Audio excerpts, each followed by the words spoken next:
Bonjour à vous. Bienvenue à Conversation sur l'arthrite, l'importance d'une équipe de soins multidisciplinaire pour traiter l'arthrite. Je suis Isabelle Robillard, spécialiste mission à la Société de l'arthrite du Canada. Merci de vous joindre à nous ce soir.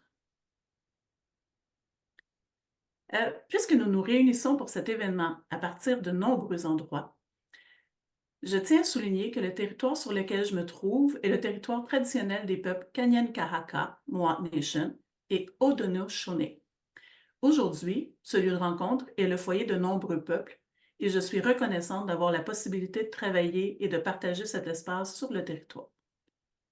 Septembre est le mois de la sensibilisation à l'arthrite et avant de plonger dans le sujet du webinaire de ce soir, nous avons le plaisir d'accueillir Gilles Fournier, l'un des vrais visages de l'arthrite que nous mettons en vedette dans notre campagne ce mois-ci. Il se joint à nous pour parler de sa propre expérience avec l'arthrite et donner un aperçu de notre campagne pour le mois de la sensibilisation à l'arthrite. Alors, bienvenue, Gilles. Merci Isabelle et bonsoir tout le monde. Je suis très heureux de me joindre à vous ce soir. Comme beaucoup d'entre vous, probablement, je connais la douleur de l'arthrite. Elle a touché ma famille avant même ma naissance. Mon père a reçu un diagnostic de polyarthrite rhumatoïde à l'âge de 40 ans, ce qui nous a obligés à vendre la ferme familiale. Ma propre histoire avec l'arthrite a commencé lorsque j'avais 6 ans. J'ai reçu un d'arthrite juvénile idiopathique. Dès le début, j'étais déterminé à accepter ma maladie et à vivre ma vie du mieux que le permettre.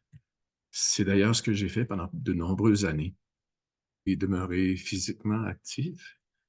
Et j'ai adoré ma carrière dans la pétrolière et gazière. Mais aujourd'hui, à 71 ans, c'est devenu beaucoup plus difficile. L'arthrite m'a volé ma joie de vivre. Et certains jours, je n'arrive à sortir du lit qu'avec grande en raison de la raideur et de la douleur de mes jointures.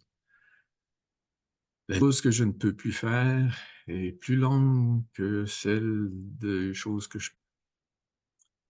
Je vous raconte mon histoire afin que personne ne se soucie et que les gens comprennent les répercussions dévastatrices de grave maladie.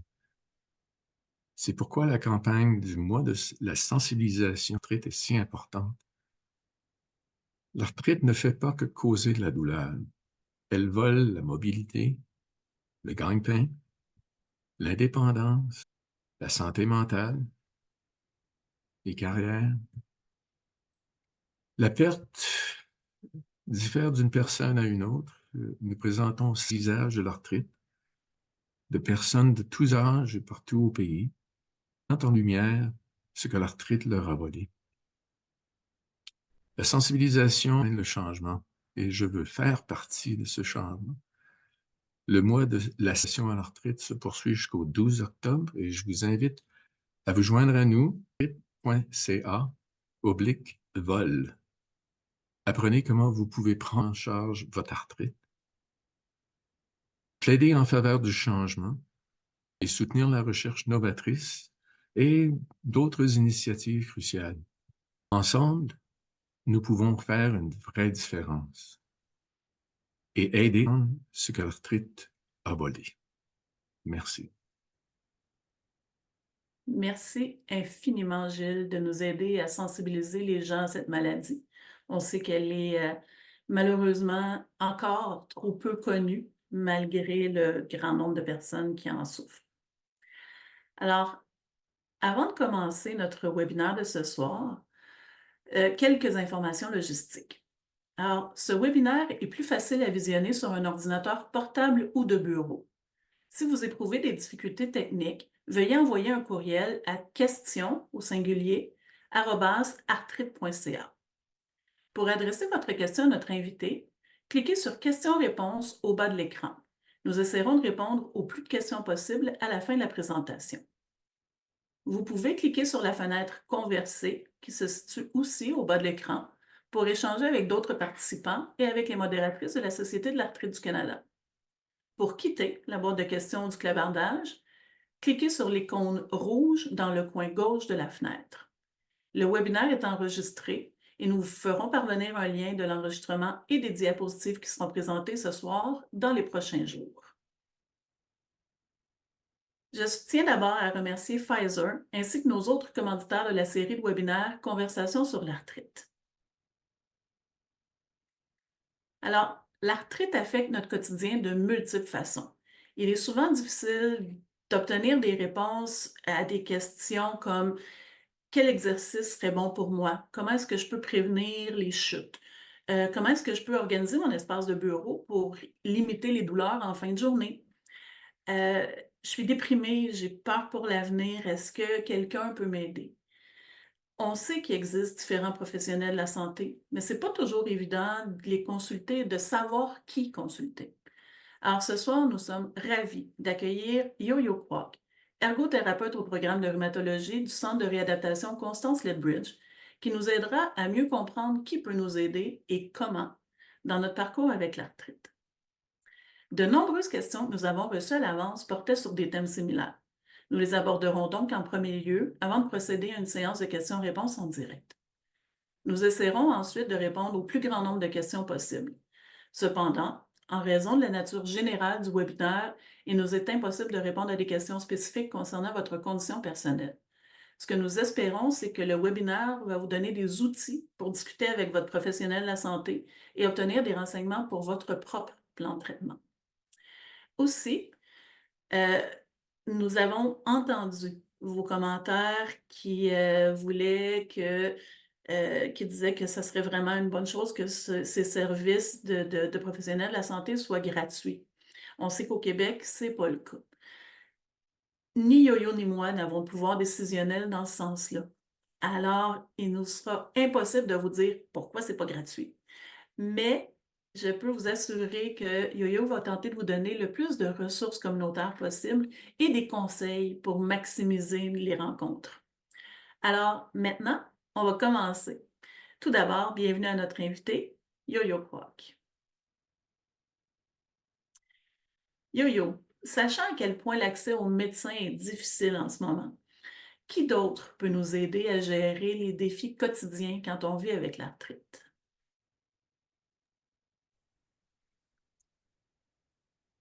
Donc, j'aimerais remercier la Société de la traite de ma foi invitée pour ce webinaire. Je trouve que c'est vrai parmi vous, surtout pour le mois de sensibilisation de la traite. Donc oui, en effet, les médecins, il y a plusieurs intervenants dans le réseau de la santé qui pourraient vous aider et les symptômes de l'arthrite. Il faut garder en tête que ce soit le webinaire, ou les disciplines qui sont disponibles sont vraiment basées selon mon équipe en Bridge, qui est une équipe de rhumatologie. Il faut aussi garder en tête que ces disciplines seraient pratiquées dans des milieux qui sont différents, dans les champs de pratique où l'expertise varie, parce que c'est vraiment des disciplines qui couvrent plusieurs domaines, clientèle, puis de conditions aussi. Donc aujourd'hui encore les définitions que je vous donne basées sur comment mon programme fonctionne. Et dans mon programme, voici un peu, on y trouve la physiothérapie, la kinésiologie, l'écothérapie, nutritiologie et service social. Puis on va parler l'un après l'autre un peu.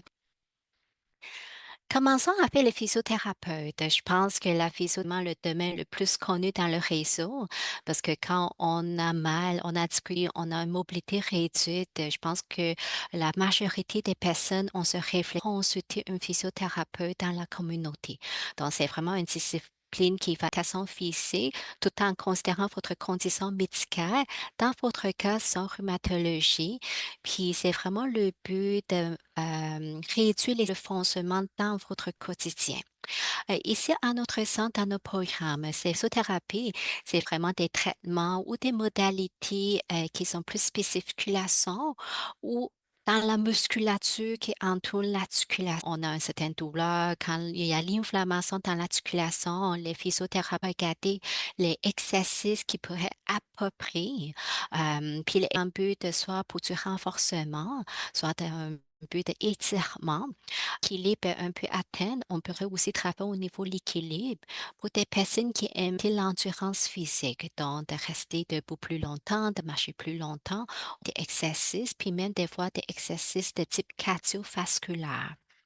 Euh, dans Dans notre philosophie en physiothérapie, on éloigne une modalité passive. On aimerait vraiment donner l'enseignement à nos pour donner le plus d'éducation possible pour qu'ils pourraient devenir nos propres thérapeutes, qui pourraient continuer à faire ces exercices appropriés à eux pour un long, c'est quand même des conditions chroniques. Donc, durant les traitements, on fait assez, oui, un programme d'exercice que vous pourrez faire à la maison. Il y a aussi beaucoup de stratégies. Donc, comment bouger le corps? C'est quoi des choses qu'on pourrait faire pour prévenir des blessures? L'éducation par rapport à des modalités antalgiques, donc, par exemple, l'application de la chaleur. Qu'est-ce qu'il faut ouvrir parenthèse ici au niveau de la physiothérapie ou dans les... C'est qu'on ne peut pas malheureusement changer la douleur. Là de ce soir, avec une condition chronique, une condition rhumatologique, toujours avoir un certain niveau de douleur. Donc, si vous allez consulter la physiothérapie discipline ayant le but d'éliminer la douleur, vous sentez de façon pétante. Il faudrait vraiment voir cette discipline-là, vous aider à vivre avec ces conditions. Puis en faisant dans la physiothérapie, c'est ce qui est approprié à vous. Ça se peut qu'on est capable de réduire l'intensité de la douleur, réduire peut-être la durée. Peut-être on est capable de prévenir une crise de douleur. Vraiment pas des thérapies pour éliminer complètement la douleur. Dans après qu'on a parlé de la physiothérapie, je pense que c'est un peu la logique en physiologue, parce que c'est un peu une continuité de la physiothérapie. Thérapie, comme tantôt j'avais dit, c'est vraiment de regarder des articulations plus précises, de la musculature autour, puis on va donner des exercices par rapport à ces limitations. Les kinésiologues, au moins dans notre centre, vont avoir un vue plus global les limitations physiques, votre condition, les recommandations de la physiothérapeute. Si vous avez un intérêt à reprendre une activité physique ou sportive, par exemple, la physiothérapeute va regarder à l'épaule. C'est quoi l'exercice de faire? Aller chercher plus d'amplitude possible. Puis le kinésiologue pour voir est-ce que c'est possible d'aller reprendre le badminton qui va quand même demander du donc, c'est vraiment un continuum de la physiothérapie ou même à la maison. Puis c'est vraiment dans une activité sportive. Donc, comme ici dans le diapo, on a nommé, ça se peut que c'est dans le gym, des entraînements. Là, vous pourrez regarder les types de machines que vous pourrez utiliser. Ça se peut que c'est un gym qui est adapté à la maison aussi. Et puis, avoir des programmes dans la piscine, une reprise du jogging, n'importe quel sport, les kinésiologues sont questions. On va parler de l'écothérapie parce que c'est ma profession. Donc, on est vraiment les personnes, les regarder à explorer des stratégies pour assurer que vous êtes capable de rester autonome ou optimiser fonctionnel. Puis autonomie fonctionnelle, ça veut dire que tout ce que vous avez, des activités qui sont significatives à vous, on aimerait assurer que vous avez des appropriés pour que vous continuez, que vous vous continuez à les faire. Si ça se peut que ça se trouve en domicile, dans ça, par exemple, c'est se laver, habiller, vanter, toutes les choses de base, parce que l'attrait pourrait toucher même à ces activités-là. Et parfois, ça se peut aussi, c'est des tâches domestiques, de faire le ménage, de préparer son repas, parfois être un facteur limitant. On va être là de regarder comment on page pour que vous soyez autonome. Puis encore au niveau les activités significatives, c'est les travails, les études. Aussi, ça se trouve dans la communauté, justement, on a parlé les loisirs, vos médicaux aussi, vous avez discuté à se déplacer. On est les personnes encore de les stratégies comment on pourrait vous offrir des solutions à adapter la tâche, adapter peut-être la personne, parce que des fois, il y a des choses qu'on est capable de faire, but de toujours garder votre autonomie. Donc, dans les séances, donne beaucoup encore de l'enseignement. Donc, dans l'enseignement, on pourrait donner des stratégies à comment protéger la son, comment gérer votre énergie. On peut avoir des bonnes postures. On peut vraiment bouger le corps. Donc, on appelle ça la mécanique corporelle. Puis, à la fin aussi, on peut commander à son par rapport à comment l'adapter l'activité dans le milieu. Et puis, elle a parlé un peu le poste de travail. Oui, on est les personnes qui peuvent regarder à comment modifier, les personnes qui pourraient explorer des gadgets qui existent, ou des fois on appelle ça des techniques. Comme l'image, vous pourrez voir, si on en a mis ça au pas nous-mêmes, s'il y a des gadgets qui pourraient nous aider à ouvrir le pot. Par la suite, on a des diététistes ici au niveau nutrition. Encore, je pense que c'est une discipline qui est quand même bien connue. Dans une condition rhumatologie, c'est sûr et certain qu'on va regarder la condition. La nutritionniste va regarder vraiment des bons alimentaires qui peuvent être favorables pour vous. Des habitudes alimentaires qui peuvent regarder l'horaire, le nombre de repas assez ou pas assez, des aliments qui pourraient peut-être contribuer à l'inflammation, aussi des interactions de certains aliments ou des produits naturels avec les médicaments. Et puis au niveau de la nutrition, c'est vraiment un domaine qui est important, surtout pour des pathologies qui est de type auto-immune, parce qu'on peut avoir des manifestations cystes autres organes. Ah, parce que je pense qu'on se comprend, mais je dirais que c'est un domaine qui est peut-être un peu on a beaucoup de clients qui viennent chez nous puis nous disent: «J'ai pas besoin de voir votre psychologue en dépression». Mais c'est pas vraiment la dépression qui nous amène à les consulter. Quand vous avez une condition chronique, c'est sûr et certain, que vous avez justement, ça se peut que vous avez une certaine détresse émotionnelle. Peut-être impose à délaisser certaines tâches, d'une carrière, de change, ça se peut vous amener à un deuil à vivre. Donc, tous ces ajustements-là, facile. Donc, en psychologie, c'est vraiment un espace pour vous d'aller de ça.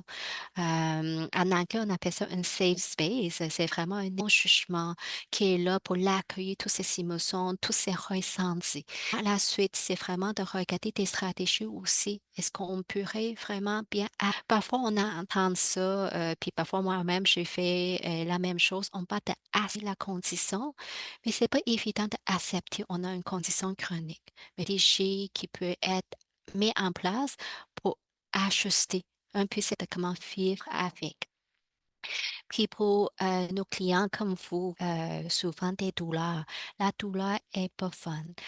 C'est difficile de avec ou accepter. En psychologie, on peut avoir des stratégies de la gestion de la douleur, changer un peu ces perceptions-là, puis aussi des sources de stress qui pourraient influencer notre expérience de douleur.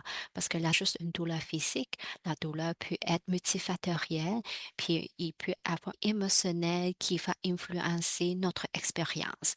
Dans le domaine pour explorer toutes ces thématiques-là. Et à la fois aussi, service social dans les travailleurs ou des travailleuses sociales, ce qu'ils font.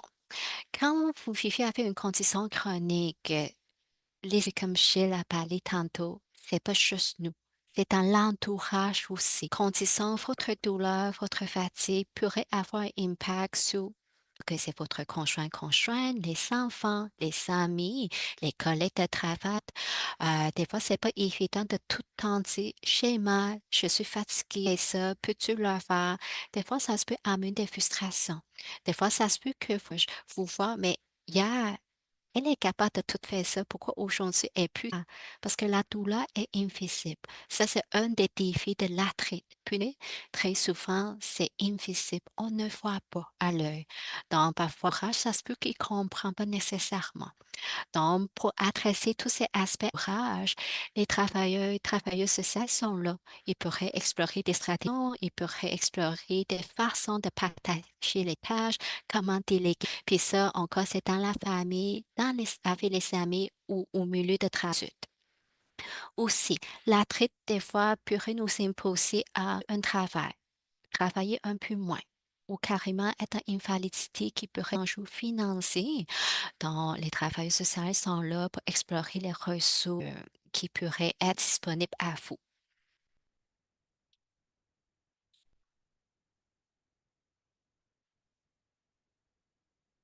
Alors, merci beaucoup, Yo-Yo, de nous avoir parlé de tous ces spécialistes-là qui peuvent nous aider dans notre gestion du quotidien avec l'arthrite, parce qu'effectivement, c'est pas juste la douleur.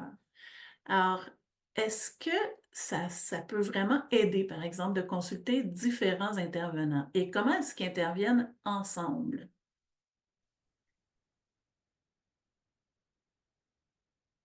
Non, C'est une excellente question parce que parfois, on a tendance de peut-être consulter un ou 2 disciplines, puis les premiers personnes à aller, c'est souvent notre médecin aussi. Mais oui, tantôt, comme je vous ai démontré, discipline qui pourrait aider. Puis vous gardez en tête aussi que pour les symptômes de l'attrait, peut-être il y a plus qu'une discipline qui peut être adressée. C'est juste qu'on va regarder le problème dans différents angles. Des fois, c'est intéressant de voir un peu comment vous aimeriez adresser, puis c'est à vous, c'est quoi les disciplines qui pourraient vous aider votre condition. Donc, ici, vous pas tout le temps avec une condition rhumatologique qui est fou au niveau du centre. Ce qu'on aimerait regarder, c'est de vraiment donner de l'enseignement, donner de l'info pour que nos clients soient capables de auto-gérer, de regagner un peu le contrôle. Puis ça, c'est beaucoup de l'enseignement, beaucoup de qu'on donne. Puis après ça, il y a vraiment tous les symptômes qui sont autour, juste pour illustrer tous les symptômes. Et ça, c'est vraiment juste pour vous donner quelques exemples. Un des symptômes principaux, c'est la douleur. Donc, quand on va parler de la douleur, la première chose qu'on dit, c'est au niveau des médicaments, puis comment gérer la douleur. Dans les disciplines qui pourraient parler, évidemment, il y a les médecins, ils pourraient prescrire des antidouleurs ou des médicaments qui sont appropriés dans votre. Mais au niveau de la gestion de douleur, les physiothérapeutes, les écothérapeutes, les psychologues aussi adressés. Comment? Les physiothérapeutes, ils vont regarder, vous enseigner comment bouger le corps. En écothérapie, possiblement la posture, comment on pourrait se positionner, comment on pourrait faire sans trop contribuer à cette douleur. En psychologie, tantôt comme on dit, peut-être c'est la perception de douleur, regarder un peu les sources de stress qui pourraient contribuer. Et que juste la douleur, il n'y a pas juste des options pharmaceutiques, mais il y a aussi qui pourraient aussi agir à réduire un peu ou changer votre lexique. En parlant de la douleur, ben, on va parler aussi des problèmes de sommeil parce que des fois, on dit à se endormir. Donc, nous, on va parler de la gestion du sommeil. Qui peut la gestion du sommeil? Évidemment, encore les médecins pourraient, parce qu'ils pourraient prescrire des médicaments, mais encore au-delà du médecin. Les physiothérapeutes pourraient vous enseigner des programmes d'exercice, des étirements ou des exercices assez doux avec juste en écothérapie. On peut parler encore de la posture, comment se positionner dans le lit. On peut regarder une routine avant le sommeil. En psychologie, peut-être c'est là qu'on peut faire technique de relaxation, la pleine conscience, de réduire un peu les pensées pour avant le sommeil. Puis aussi, en diététisme, elle pourrait plus au niveau alimentation. Est-ce que vous avez mangé le souper un peu trop tard? Qu'est-ce qui se passe? Est-ce que vous avez du reflux gastrique qui pourrait contribuer? Donc, quand vous voyez juste au niveau du sommeil, plusieurs disciplines pourraient la fatigue, qui est encore un symptôme assez classique parmi clientèle, on va parler la gestion de l'énergie. Comment on pourrait, notre façon d'utiliser l'énergie. Encore une petite parenthèse, mais on peut peut-être gérer mieux. C'est quoi les disciplines? Encore en école personne de parler chassant de l'aura. On est tout le temps là de regarder comment on peut les tâches. Est-ce que ce sont des bonnes priorités? Comment on pourrait faire une bonne organisation de l'aura? Comment déléguer certaines choses? Des exercices encore. Et un peu dans l'optique, est-ce que vous mangez des bonnes portions? Est-ce que vous mangez en temps? La nourriture pour nous, c'est du carburant. Si on ne met pas du carburant dans nos machines, service social, un peu la même chose. Tantôt, on a parlé de la délégation des tâches, mais ça, c'est pas juste nous de déléguer. On pourrait juste déléguer personne de le faire. Donc, parfois, les travailleurs sociaux vont rentrer un peu dans pour assurer que cette délégation est faisable, puis assurer que notre entourage a le but de tout ça. Encore en physiothérapie, en kinésiologie, un peu les meilleurs moments de faire l'exercice. Il pourra regarder comment doser les exercices. En faisant des bons exercices, on pourrait justement avoir un petit regain de l'énergie. Au niveau des conditions rhumatologiques, c'est sûr peut avoir des ligues, on peut avoir des articulations qui bougent moins, on peut avoir des déformations, on peut avoir et de suite. Donc, qu'est-ce qu'on fait? C'est des adaptations. Soit on peut adapter l'environnement. comment on pourrait faire ça, mais en écothérapie. Encore, on est besoin d'adapter un peu de tout, des gâchettes ou des façons de faire qui sont différentes. Donc, encore, en faisant des exercices, peut-être on est capable de regagner quelques amplitudes articulaires. Les adaptations, c'est pas juste des adaptations physiques, des adaptations de soi-même qui peut toucher des choses plus profondes, qu'on redéfinit un peu nos rôles, redéfinit qui on est, dans des vues basculer un peu le côté émotionnel, dont les psychologues sont là pour encore les adaptations, comme tantôt on a parlé, peut-être ça demande et ensemble des autres autour de nous, encore en service social, ils pourraient ces ajustements-là dans ce système-là. En vivant avec une condition chronique, il y a souvent du stress puis des émotions négatives. Donc, encore, on parle de gestion du stress puis des émotions qui pourraient faire ça. Encore, que là sont là et ces travailleurs sociaux sont là. En écothérapie aussi, c'est un peu de nommer les émotions. On pourrait travailler de façon très concrète par rapport à ça. Les physiothérapies, encore, en faisant des bons exercices, peut-être qu'on pourrait avoir un impact indirect au niveau de ces gestions-là. Hem, et si on a parlé un peu les rôles, encore des fois, si on a un changement de rôle, pas capable de faire, il faudrait impliquer le réseau. Il peut chercher des ressources dans la communauté. Donc, il y a plusieurs disciplines qui pourraient encore adresser ce problème-là. Donc, comme vous dites derrière ça, c'est que l'attrait vous donne plusieurs problèmes. Puis, il y a plusieurs disciplines qui pourraient vous aider. C'est juste qu'on va travailler, rendre vision, mais à la fin, on va tout le temps adresser ce problème. Donc, je vais finir un peu avec, dans nos programmes, entre tornade ou un bain, parce que ça l'aide un bain. Qu'est-ce qui est important à retirer, c'est vraiment de, regarder que vous êtes au centre. Vraiment là, puis toutes ces disciplines-là, on travaille pour vous. Vous êtes au centre, conditions rhumatologiques qui vous imposent à avoir des défis. Il y a des limitations, il y a aussi des capacités que vous êtes capable d'utiliser. Puis c'est vraiment de voir comment c'est vos capacités ou adapter les limitations pour que vous serez capable autonome puis de fonctionner au sein de votre famille, dans votre vie sociale, au niveau du travail, dans la communauté, continuer les loisirs. Puis toutes les personnes autour qui sont les disciplines pour vous aider à atteindre ces buts-là. Encore, dans certains moments, vous n'avez pas besoin de personne. Peut-être que vous avez besoin de ces personnes-là à des moments différents. Une approche multidisciplinaire ou à un certain temps peut être aidant. En plus, j'espère qu'après aujourd'hui, vous avez une meilleure idée de comment on peut intervenir. Il faut qu'une des disciplines pourrait adresser le même problème, mais juste avec une vision qui est un peu différente. Ah, merci beaucoup, Yo-Yo. Je pense qu'on se sent un peu moins seul et un peu moins isolé à savoir qu'il y a autant de ressources autour de nous. On nous pose beaucoup de questions sur les traitements alternatifs. Est-ce que vous pouvez nous en dire un peu?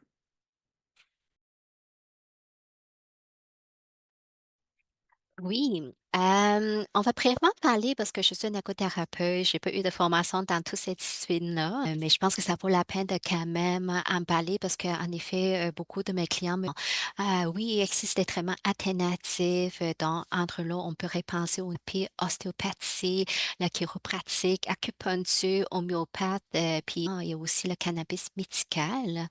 Qu'est-ce que je dis à mes clients? C'est vraiment des qui ont des, soulagements temporaires. Le massage, peut-être qu'on a des douleurs, on a des tensions musculaires, on peut aller se faire masser. L'effet va pas durer pendant des mois. Ça se peut que ça varie d'une personne à l'autre, mais c'est vraiment pas une guérison, c'est pas quelque chose qui est assez au niveau de la rhumatologie. Mais si ça vous donne un soulagement, vous aimez ça, allez-y, je ne suis pas contre.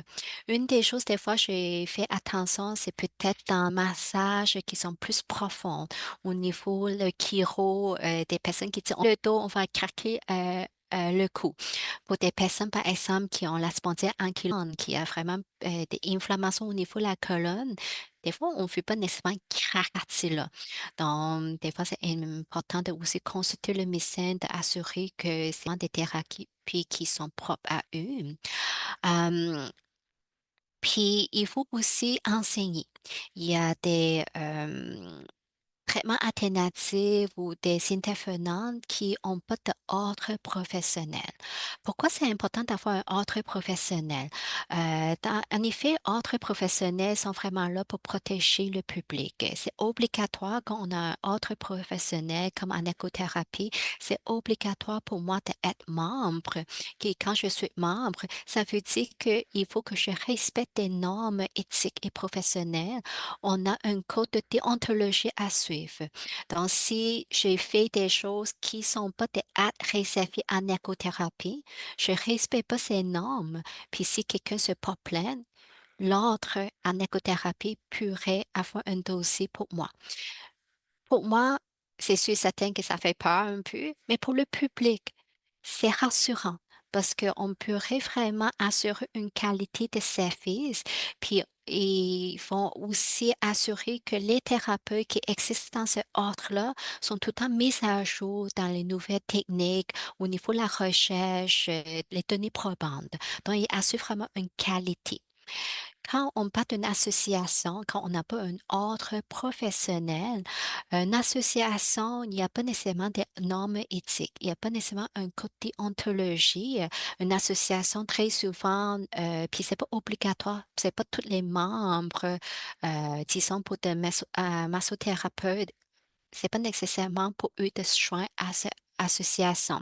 Puis même s'ils sont à cette association, très souvent l'association va regarder un peu des activités de réseautage, des formations, qui peut offrir un soutien au niveau secrétariat, puis d'assurance, mais il y a pas vraiment quelque chose qui gouverne les règles. Donc ça, c'est quelque chose à regarder. Encore, ça fait pas dire que quand on n'a pas ordre, c'est pas des bons, thérapies, mais c'est juste que des fois, il faudrait enseigner davantage là-dessus. Ah, merci beaucoup pour ces éclairantes informations. Comment est-ce qu'on peut avoir accès aux spécialistes de la santé? Ça, c'est une excellente question. C'est sûr et certain que le réseau public, comme il s'appelle, à ouvrir un peu, on n'a pas, un pouvoir décisionnel par rapport à comment les services sont offerts. Mais il y a quand même des centres de réadaptation qui sont disponibles, qui sont couverts par la RAMQ. C'est sûr et certain que la première porte, d'aller chercher, c'est de parler avec votre médecin.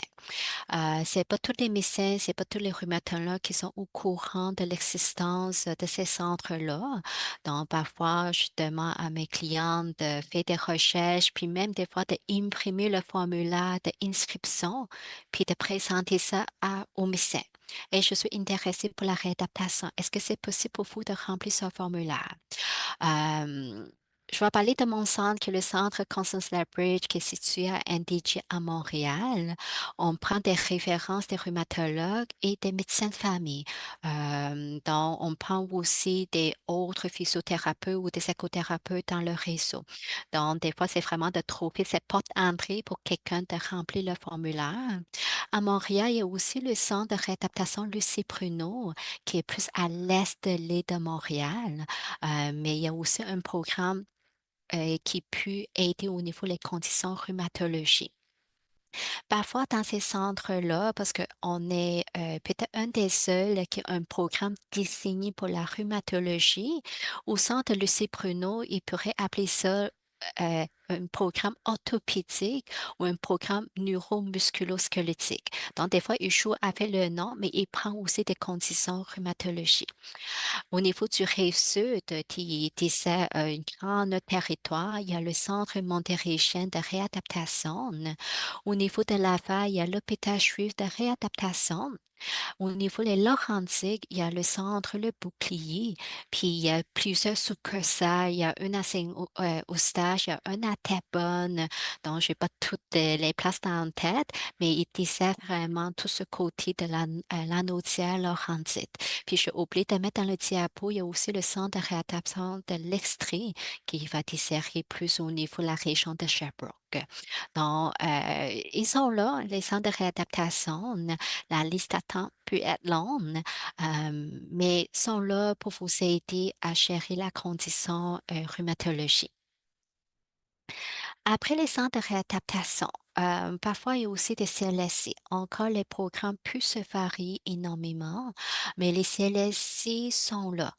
Il y a des centres de jour. Les centres de jour sont plus pour une clientèle âgée, mais peuvent vous donner accès à des exercices. Il y a le programme P. Le programme P, c'est vraiment un programme qui est assez pour l'équilibre. Habituellement, ça se donne sur une durée de 12 semaines, 2 fois par semaine. Donc, il y a une jour que c'est vraiment l'enseignement pour comment prévenir des chutes, puis l'autre jour de la semaine, c'est vraiment des exercices qui pourraient aider. Si vous avez vraiment des difficultés à accomplir des tâches à domicile, donc des difficultés à se laver, à faire des préparations repas, le CLSC pourrait aussi vous donner certains soins à domicile. Puis certains CLSC donnent des ateliers. Parfois, ils pourraient donner des ateliers par rapport à la gestion du stress, de gestion de l'anxiété ou la gestion de tabagisme aussi, ou des fois au niveau de la nutrition. Mais encore, ça se varie d'une CLSC à l'autre. Une des façons les plus simples, c'est de se présenter au CLSC. Il y a l'accueil psychosocial du CLSC. Parfois, on pourrait se rendre en personne. Il y a aussi des numéros à appeler. On pourrait demander les types de services qui pourraient accorder à votre situation. Il y a des départements de réadaptation dans les hôpitaux aussi. Encore, ça se varie énormément. Je vous encourage de parler avec votre rhumatologue si votre rhumatologue exerce dans un des hôpitaux. Parfois, c'est des références internes qui se fait. Donc, n'essayez pas de regarder s'il y a cette possibilité-là. Maintenant, il y a aussi des groupes de médecine de famille, donc c'est vraiment des méga cliniques, de médecine, de famille qui se trouvent.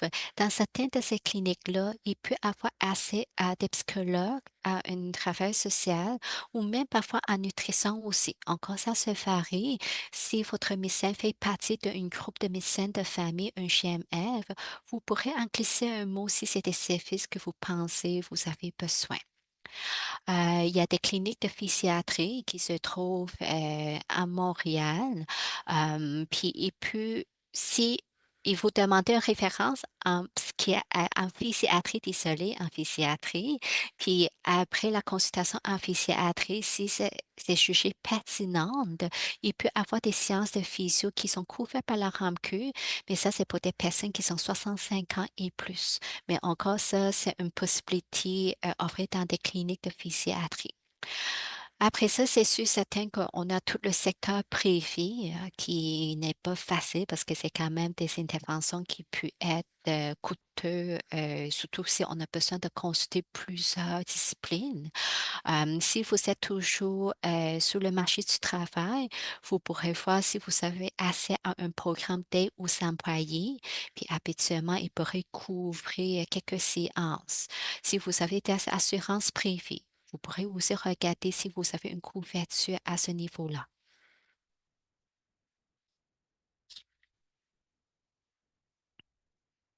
Je peux prendre la relève à partir de là. Euh, pour les gens qui nous écoutent de l'Ontario, les chanceux de franco-ontariens, vous avez accès au programme de réadaptation et d'information sur l'arthrite, le PRIA. Le PRIA, c'est un programme qui est offert par la Société de l'arthrite qui est payé par le ministère de la Santé de l'Ontario. Donc, ils ont, un peu comme à Constance Lethbridge, ils vous donnent accès à des ergothérapeutes, des physiothérapeutes, des travailleurs sociaux. Mais dans les faits, vous pouvez faire votre demande et le PRIA accepte les autoréférences. Alors, vous pouvez les contacter.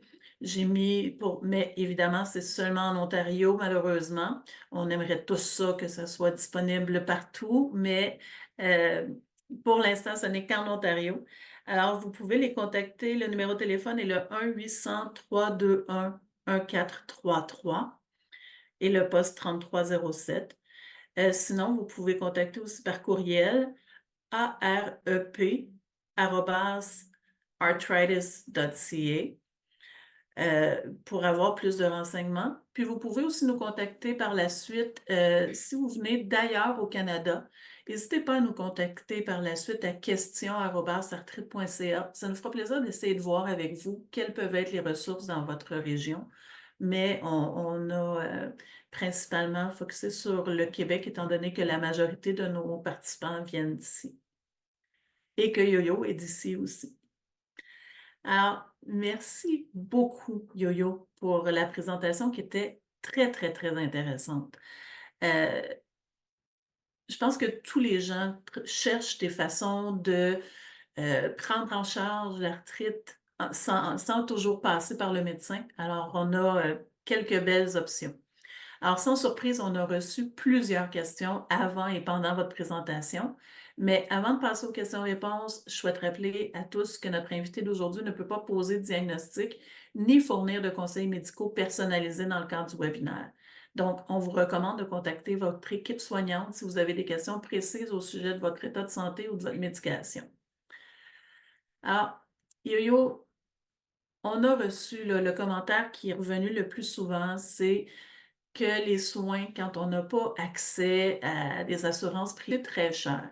Est-ce qu'on peut magasiner ou leur mettre des balises très claires à un professionnel de la santé avant même de le rencontrer, de limiter là, le nombre de rencontres? Première chose, puis même parfois de mes clients, c'est vraiment de regarder les attentes. Puis ça nous demande d'ajuster nos attentes.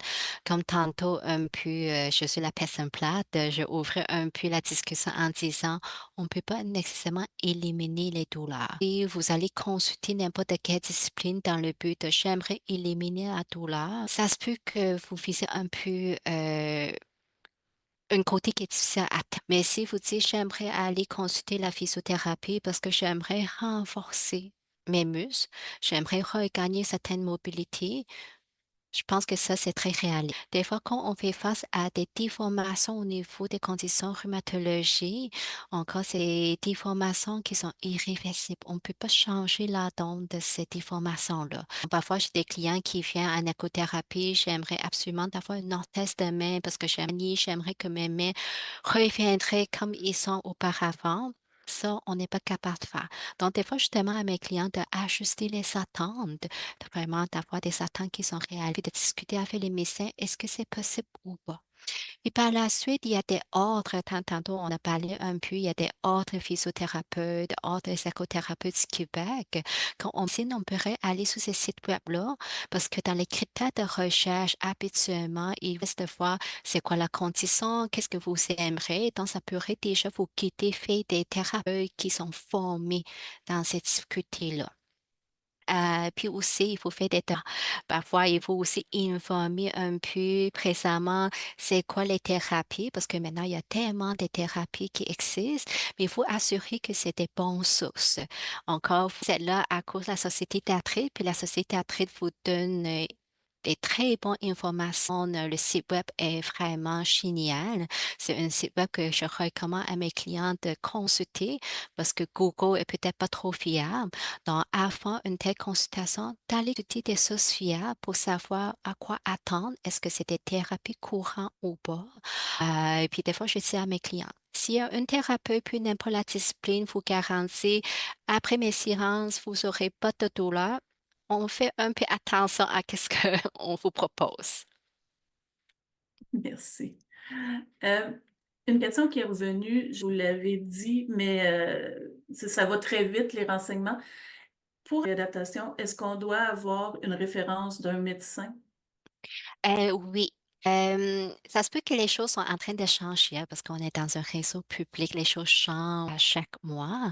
On prend quand même des autoréférents, mais très souvent, demander quand même à ces personnes d'avoir une référence médicale, parce que c'est quand même des conditions, qui sont chroniques, puis il y a beaucoup d'enjeux, des complications aussi.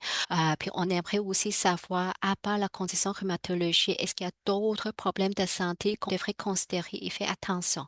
Donc, quand on reçoit une référence de médecin, c'est toujours apprécié parce qu'on a peut-être un vue plus globale. Puis ça nous permettrait aussi, si on a des questions, si on a des inquiétudes, ça nous permettrait de communiquer avec la source de référence qui est le médecin traitant, rhumatologue ou pas, de cette personne-là. Donc, très souvent, la plupart des centres de réadaptation vont demander une prescription médicale. Merci. Est-ce qu'il y a des boutiques spécialisées où on peut recevoir des conseils, acheter une canne ou des appareils fonctionnels et s'assurer que ça nous convient bien? Il y a des magasins orthopédiques, dont un qui vient en tête, c'est Medicus, qui vendent une panoplie d'équipements orthopédiques et tout. Mais sachez en tête que les personnes qui travaillent là ne peuvent pas vous recommander si une canne ou une machette est appropriée pour vous. Ça, c'est vraiment un acte qui est plus réservé, qui est plus au niveau de la physiothérapie. Donc, il faudrait que vous consultiez un physiothérapeute, puis par la suite, si la physiothérapeute vous dit, oh, pour vous, c'est une canne ou une machette, là, vous pourrez aller acheter une. Mais très souvent, avec une prescription médicale, une canne ou une machette est couverte par la RAMQ aussi. Mais si, disons que vous aimeriez juste avoir une deuxième canne pour dépanner, vous aimeriez acheter une pour une autre personne, il y a ces magasins orthopédiques qui sont là. Si on parle plus d'essais techniques, hein, des ouvre-pots, des ouvre-cannes, des couteaux plus spécialisés, bien sûr, les magasins orthopédiques comme Medicus ont un inventaire aussi, mais de plus en plus, je recommande mes clients juste d'aller magasiner dans des pharmaprix, dans Champ Couture, Walmart, Canadian Tire, ou maintenant on a le fameux Amazon, qu'on pourrait aussi acheter ces sites-là. Parfois, vous n'avez pas besoin de vraiment acheter, mais juste de faire un magasinage. Puis on va pas, regarder si on aime ou on aime pas Amazon, mais si vous allez sur Amazon, si vous dites: «J'aimerais avoir un ouvre-pot», disons, qui est approprié à moi. Une petite, suggestion, c'est que dans la recherche, vous pourrez mettre ouvre-pot, puis vous achetez le mot «attrait» en arrière. Puis vous partez la recherche avec ça, vous pourrez voir différents modèles qui existent. Ça se peut que ça va vous inspirer que, oh, un tel gadget existe. J'aimerais essayer ça. Parce que des fois, c'est rien de trop médical ou orthopédique. C'est vraiment juste des gadgets qui sont disponibles pour la population générale aussi. Très bonne suggestion d'ajouter arthrite. Effectivement, souvent, on arrive puis on se rend compte qu'il y a plein d'outils disponibles, là. On sait que c'est difficile d'avoir accès à nos médecins, puis il y a plein de gens qui n'ont pas de médecin de famille. Est-ce qu'il y a des thérapeutes qui peuvent nous aider à obtenir des vignettes de stationnement pour handicapés ou des aides à la marche comme les cannes ou les marchettes? Mhm. Encore, on a parlé tantôt les aides à la marche au niveau de la physiothérapie. Les physiothérapeutes pourraient aussi regarder les vignettes de stationnement. Les écothérapeutes aussi. Puis si vous avez des questions par rapport aux des critères d'éligibilité encore au niveau des corps gouvernementaux, c'est très spécifique. Il faut correspondre à certains critères. Donc, tantôt, on a aussi une question, comment je pourrais éviter de payer une consultation? Parce que si vous n'êtes pas éligible et que vous allez dans une clinique privée pour ça, ça se peut que vous aurez déçu. Donc, pour les vignettes de stationnement, vous pourrez aller sur le site web de la SAT, vous tapez vignette stationnement, vous devrez avoir le formulaire, puis dans le formulaire, ça indique déjà les critères, ça vous donnerait une idée. Un peu dans le même direction, il y a aussi le transport adapté donc c'est vraiment le transport public par la STM ou dépendamment le réseau, c'est le Exobus ou le réseau transport de Longueuil. Il y a aussi un volet de transport adapté. Le formulaire se trouve en ligne. Donc parfois, ça va vous guider un peu. Est-ce que je suis éligible? Est-ce que ça vaut la peine d'aller chercher cette consultation? Merci beaucoup. Ça aussi, c'est des choses auxquelles on pense pas toujours, des services auxquels on peut avoir droit. Hem, Voyons en quoi les objectifs de traitement qui sont fixés par une équipe multidisciplinaire comme vous avez à Constance Lethbridge vont être différents des objectifs qui vont être, fixés par un médecin, par exemple? Je pense qu'au niveau médical, donc c'est sûr et certain qu'ils font la première chose qu'ils vont regarder, c'est le contrôle de la condition. Puis quand on parle d'un contrôle d'une condition, puis dans un cas d'une disons un arthrite rhumatoïde, ils vont avoir des signes cliniques qui indiquent le taux d'inflammation, comment la condition évolue. Quand les signes cliniques démontrent que, ah, l'attrait est stable, le médecin va être content. Mais quand la condition est stable, ça veut pas dire qu'on a adressé les douleurs, on a adressé les limitations physiques ou le volet de la fatigue et tout. Donc, nous, les disciplines qui sont un peu autour de la personne sont là pour adresser tout ce qui reste, tous les bobos qui restent. Parce que des fois, oui, la condition est stable selon les médecins, qui est une bonne chose, mais on a quand même des conséquences qui ont resté.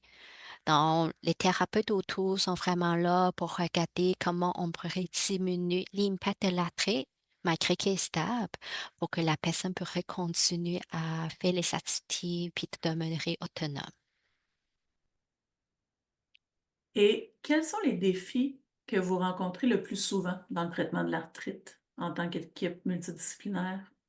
Je pense que tantôt, j'ai nommé à quelques reprises, c'est des attentes. On a des clients, puis c'est normal aussi. Toutes mes clients, la première fois qui arrive, c'est que j'aimerais retourner comme j'étais il y a 10 ans, ou il y était 3 mois. Donc ça se peut un défi. Donc, c'est là que des fois, on offre un peu un espace en psychologie pour regarder un peu comment on peut redéfinir. La douleur peut être un obstacle. Encore, je suis la personne plate, j'ai répété plusieurs fois, on ne peut pas malheureusement éliminer la douleur. C'est des conditions chroniques, la douleur est multifactorielle. Donc, quand on fuit, puis c'est normal aussi qu'on aimerait parce qu'on a déjà vécu du temps qu'on n'a pas cette douleur-là. Donc, c'est quand même normal qu'on fuit, mais ça se peut que ça devient un obstacle.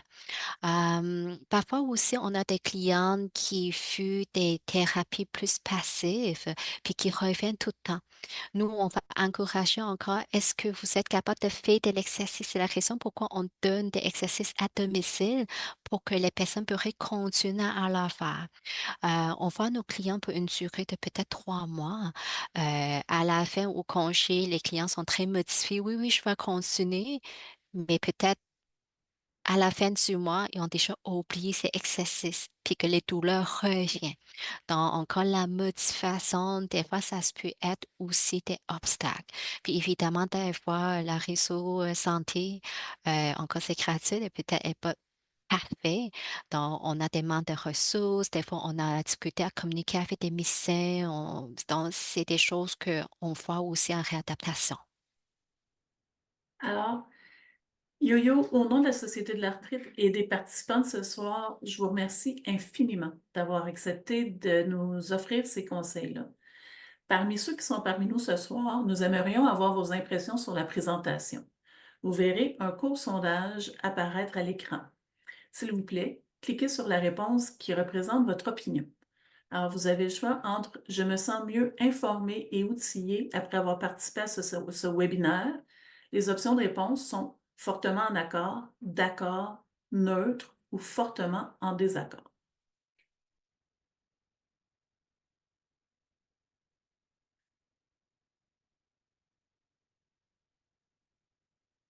Pour ceux qui n'arrivent pas à répondre à ce sondage ou qui aimeraient nous donner des commentaires plus complets, sachez qu'un sondage plus étoffé vous sera envoyé avec l'enregistrement de cette présentation d'ici quelques jours. Nous apprécions vos commentaires et suggestions qui nous aident à créer des webinaires sur des sujets qui vous intéressent. Si vous souhaitez continuer la conversation, n'hésitez pas à participer à nos groupes de soutien en ligne Aide-Entraide. Vous trouverez dans ces groupes animés par nos merveilleuses bénévoles un espace d'écoute et de partage précieux pour ceux qui vivent avec l'arthrite. Je vous invite à visiter le arthrite.janeapp, donc janeapp.com, pour découvrir le calendrier des séances. Je vous invite aussi, je suis désolée, je vais revenir, j'ai été trop vite. Alors, je vous invite aussi à notre prochain webinaire le 12 novembre prochain, alors que Fabrice Simonet nous aidera à mieux comprendre les différentes catégories de médicaments utilisés dans le traitement de l'arthrite inflammatoire.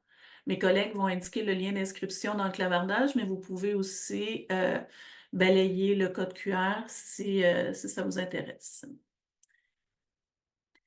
Et encore une fois, nous remercions Pfizer et tous nos autres commanditaires de la série de webinaires Conversations sur l'arthrite pour avoir rendu possible cette présentation. Un grand merci encore à Yo-Yo pour sa présence avec nous et à Gilles pour son